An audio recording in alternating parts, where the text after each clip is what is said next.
नाजरीन, एक बादशाह अपने महल में उदास और परेशान बैठा हुआ था। उसका वजीर उसके पास आया तो उसने बादशाह को रंजीदा और खामोश पाया। वजीर ने उसे सलाम किया तो बादशाह ने कोई जवाब नहीं दिया क्योंकि वो अपनी सोचों में मगन था। वजीर ने दोबारा सलाम किया मगर बादशाह ने फिर भी सर उठाकर ना देखा। वजीर ने एक दफा फिर जोर से सलाम किया और पूछा कि आज आप इस कदर खामोश और रंजीदा क्यों हैं? बादशाह ने जवाब दिया कि कभी कभी मेरी ऐसी ही हालत हो जाती है, किसी से मेरा बात तक करने को जी नहीं चाहता। अब तुम आ गए तो कोई अच्छी बात करो। वजीर ने कहा कि आज आपके शहर में गश्त करने का दिन है, अगर मुनासिब समझें तो लिबास तब्दील करके शहर में चलें, इस तरह आपका दिल भी बहल जाएगा। बादशाह ये सुनकर तैयार हो गया। फिर उन दोनों ने अपने लिबास तब्दील किए और भेस बदलकर महल के खुफिया दरवाजे से निकलकर शहर की तरफ चल पड़े। रास्ते में उन्होंने देखा कि एक नाबीना फकीर खड़ा है। ये दोनों उसकी तरफ बढ़े। फकीर ने आहट सुनकर सदा लगाई तो बादशाह ने एक सिक्का निकालकर फकीर के हाथ में दे दिया और आगे बढ़ने लगे तो फकीर ने उसका दामन पकड़कर कहा कि जिस तरह तुमने मुझसे हमदर्दी करते हुए सिक्का दिया है, इसी तरह मेरे मुंह पर एक थप्पड़ भी लगाओ। बादशाह ये अजीबो गरीब ख्वाहिश सुनकर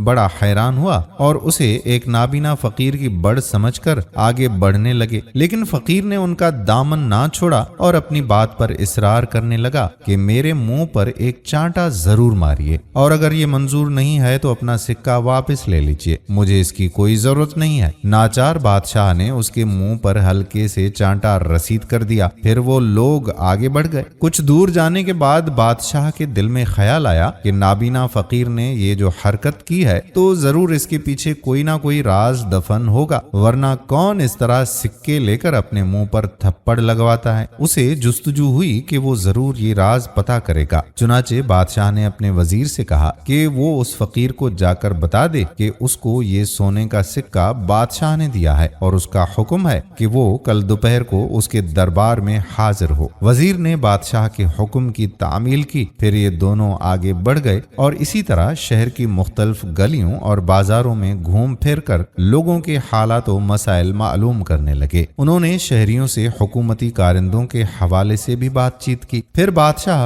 और उसका वजीर काफी देर शहर में गुजारने के बाद खुफिया रास्ते से वापस महल में आ गए। अगले दिन दोपहर को फकीर बादशाह के दरबार में हाजिर हो गया। बादशाह ने अंधे फकीर से पूछा कि तुम्हारा नाम क्या है और तुमने सवाल करने के बाद अपने मुंह पर चांटा क्यों लगवाया, ये कैसा माजरा है? अंधे फकीर ने बड़े अदब से जवाब दिया कि जनाबे आली, मैं आपके इसी शहर का रहने वाला हूँ। मेरे बाप ने मरते वक्त जो रुपया पैसा छोड़ा था वो मैंने फजूल खर्ची में बहुत जल्द उड़ा दिया और तंग दस्त हो गया। फिर मेरी बीवी ने मुझे समझाया और मैंने उसके कहने पर 2 ऊंट खरीदे और तिजारत को अपना पेशा बना लिया। जल्द ही मेरे काम में बड़ी तरक्की हुई और रफ्ता रफ्ता मेरी हालत बेहतर से बेहतर हो गई और मैं फिर खुशहाल हो गया। अब मेरे पास 80 ऊंट थे और मेरा काम बहुत ही अच्छा चल रहा था। एक दिन एक सौदागर का माल लेकर बंदरगाह पर पहुंचाकर वापस शहर आ रहा था कि रास्ते में एक जगह पर कुछ देर आराम करने के लिए बैठ गया। ऊंटों को भी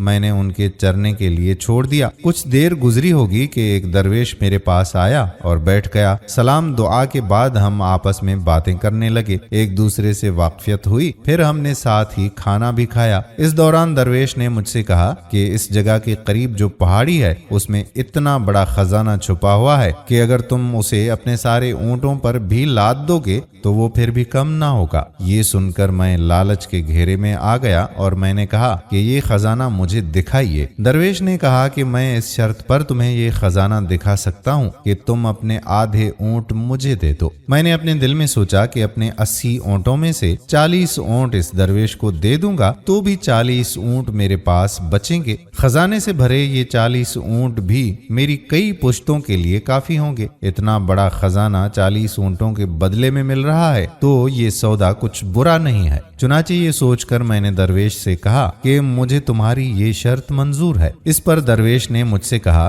کہ میں اونٹوں کو لے کر اس کے پیچھے پیچھے چلوں۔ ہم تھوڑی دور ہوں گے کہ ایک پہاڑی درہ نظر آیا۔ یہ درہ چونکہ بہت تنگ تھا، اس لیے اونٹوں کو ایک قطار میں کر کے میں درویش کے پیچھے پیچھے اس میں داخل ہو گیا۔ کچھ دور چلنے کے بعد درویش رک گیا، کہنے لگا کہ ہم خزانے تک پہنچ گئے ہیں، اونٹوں کو یہاں بٹھا دو۔ میں نے اس کے کہنے پر اونٹوں کو بٹھا دیا، پھر وہ مجھے لے کر آگے چلا۔ چند قدم چل کر اس نے لکڑیاں جمع کر کے آگ جلائی اور آگ پر کوئی خوشبودار سفوف چھڑک کر کچھ پڑھنے لگا جسے میں نہیں سمجھ سکا۔ چند لمحوں کے بعد اچانک زمین لرزنے لگی اور ایک جگہ سے پھٹ گئی۔ جس جگہ یہ زمین پھٹی وہاں پر ایک عالی شان دروازہ نظر آیا۔ درویش نے مجھے اشارہ کیا کہ آؤ، اور پھر ہم دونوں اس دروازے کے اندر داخل ہو گئے۔ جب میں اندر گیا تو میری آنکھیں حیرت سے پھٹی کی پھٹی رہ گئیں۔ ہر طرف ہیرے اور جواہرات کے انبار لگے ہوئے تھے۔ میں اس کو دیکھتے ہی لالچوں کی طرح جھپٹا اور یہ زر و جواہرات اپنے اونٹوں پر لادنا شروع کر دیا۔ جب تمام اونٹ بھر گئے اور ہم واپس جانے کے لیے دروازے سے نکلنے لگے تو درویش نے چاندی کی ایک ڈبیا ایک صندوق سے نکالی اور اپنی جیب میں رکھ لی۔ اس کے بعد اس نے پھر کچھ پڑھنا شروع کیا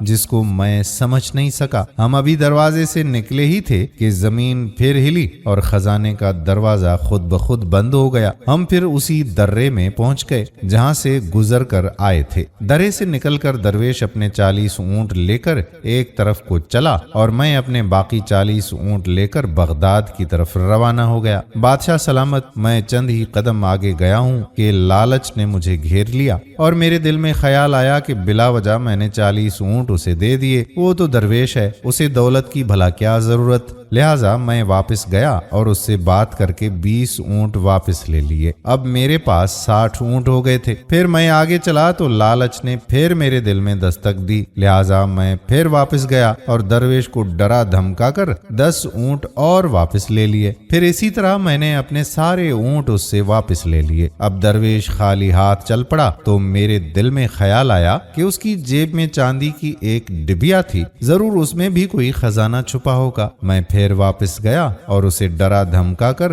وہ ڈبیا لینے کی کوشش کی۔ پہلے تو اس نے انکار کیا، پھر تو مجھے یقین ہو گیا کہ ضرور اس میں کوئی خزانہ چھپا ہوا ہے، لہٰذا میں نے اس سے وہ ڈبیا چھین لی۔ میں نے اسے کھولا تو اس میں سرما پڑا تھا۔ میں نے اس سرمے کا راز اس سے پوچھا تو اس نے بتایا کہ دائیں آنکھ میں سرما لگانے سے زمین کے خزانے نظر آنے لگتے ہیں۔ میں نے فوراً سرما اپنی دائیں آنکھ میں لگایا تو واقعی مجھے زمین میں چھپے خزانے نظر آنے لگے۔ درویش نے بتایا کہ سرمے کو بائیں آنکھ میں مت لگانا ورنہ نقصان اٹھاؤ گے۔ میں لالچ میں اندھا ہو رہا تھا، لہٰذا میں نے اس کی بات نہ سنی اور سرما اپنی بائیں آنکھ میں بھی ڈال دیا، جس کے لگاتے ہی میں اندھا ہو گیا۔ مجھے کچھ نظر نہیں آ رہا تھا۔ میں زور زور سے چلانے لگا کہ مجھ سے میرا سب کچھ لے لو مگر میری بینائی مجھے واپس کر دو، مگر اب مجھے میرے لالچ کی سزا تو مل چکی تھی۔ وہ درویش سارے اونٹ اور چاندی کی ڈبیا لے کر چلتا بنا اور میں وہیں ٹھوکریں کھانے لگا۔ پھر میں گرتا پڑتا شہر واپس آ گیا اور اس دن سے آج تک بھیک مانگ کر گزارا کر رہا ہوں۔ اب مجھے جو کوئی بھی رقم دیتا ہے تو میں خود کو سزا دینے کے لیے اپنے منہ پر چانٹا ضرور لگواتا ہوں۔ بادشاہ نے فقیر کی دردناک کہانی سن کر کہا کہ تمہارا تو بڑا عبرت ناک انجام ہوا، یقیناً لالچ کا انجام برا ہی ہوتا ہے۔ بادشاہ بڑا رحم دل تھا، اس نے کہا کہ آج سے تمہیں شاہی خزانے سے کچھ رقم ملتی رہے گی جو تمہاری گزر بسر کے لیے کافی ہوگی، لہٰذا تم آج سے بھیک مانگنا بند کر دو۔ پھر فقیر بادشاہ کو دعائیں دیتا ہوا